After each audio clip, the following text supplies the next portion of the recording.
Part 1, Chapter 2, The Fundamentals No One Taught You. Chapter 2, The Fundamentals No One Taught You. If you're reading this book, you might be an entrepreneur. Even if you're not, I think we'd both agree that embracing the entrepreneurial mindset is critical in today's business world. It can be difficult to keep from thinking on a grand scale. Example, how can I become the next Amazon or Facebook? But do you have unlimited time and money? Are you a company with over a decade under your belt? Or decades, really. When thinking about big brands and how you might become one, you can't look at where those companies are today. You need to think about where they all got started in the way back when time machine. All mega brands started somewhere. Amazon was an online bookstore. Did you ever buy a book from Amazon when it was just a bookstore? I didn't. I don't even know that I had the internet back then. That's how long ago it was. Okay, I never bought a book, but I had the internet then. And Facebook was a college directory for students at a college in Boston, in Beantown. These two companies were trying to solve a problem. To become an anomaly, you need to find the problem that you are trying to solve, also known as your niche. A niche is a subset of the market that involves a specialized industry or area. The market is small, but so is the competition.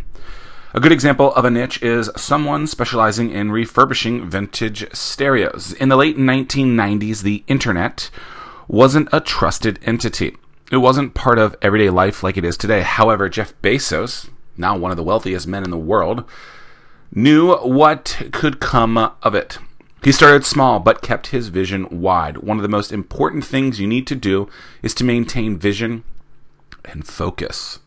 Keep an eye on your long-term plan, but focus and work on what's in front of you. Currently, what's in front of you is me, Zack Miller, which means you should follow me everywhere at Zack Miller Says, Z-A-C-K, Miller Says, S-A-Y-S. Everywhere on the internet. I'm hilarious. Your focus should be to provide lasting value to your customers' everyday life. This may come as a surprise, but your prospect doesn't wake up thinking about you. What?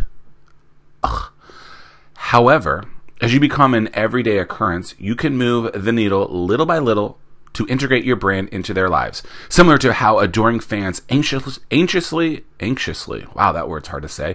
Similar to how adoring fans anxiously await a new season of Lost or Stranger Things. People want more of what they love, so make them love you. Do you love me?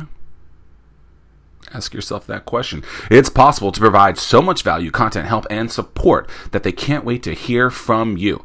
If you can give them what they love, you'll become the anomaly they're looking for. The tools of today are cheaper, easier, and more available than ever before. If laser focused, you can develop your brand into one that is seen everywhere, from YouTubers to a brick and mortar leather shop, all the way to Fortune 500 companies and beyond. They all start with finding a problem to solve and then build a brand around it. Many think a brand is a series of logos, colors, mission statement, or a tagline. But simply put, a brand is how someone perceives you, what people think you do, and how they feel when they see your company, read your stories, or watch your videos. A brand is about the reaction someone has when they consume what you distribute. If they love what they consume, you're in a good situation. If not, the earlier you can change those perceptions and feelings, the better. Nothing like someone hating you. Ugh. What do you think of when you see the name Coca-Cola? What about Apple? Not an apple, Apple the company. Or Nike, swish, just do it. Whatever comes to mind for you is the result of decades of hard work by these companies in building their brand. To know what your brand could be, you first need to understand what you're best at. What do you love to do? Is that something you truly love and dream about? Or do you just think it's cool?